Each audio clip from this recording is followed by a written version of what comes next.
Tapi beberapa hari yang lalu ini pasien mengungsi di desa Lombang, depan masjid Lombang. Tapi beberapa hari yang lalu dia kembali ke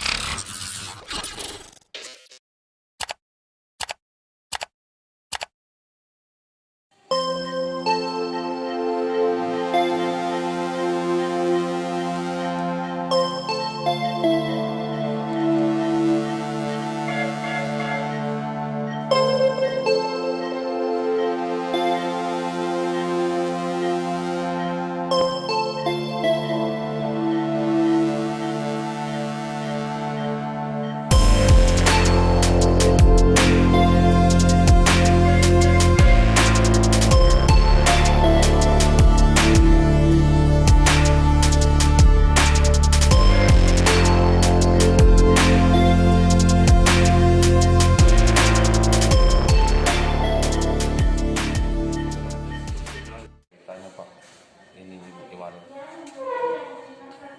begini ceritanya, Pak. Ini keluarga atau pasien sebenarnya ini masih dalam kondisi tenda, dalam artian pengungsi.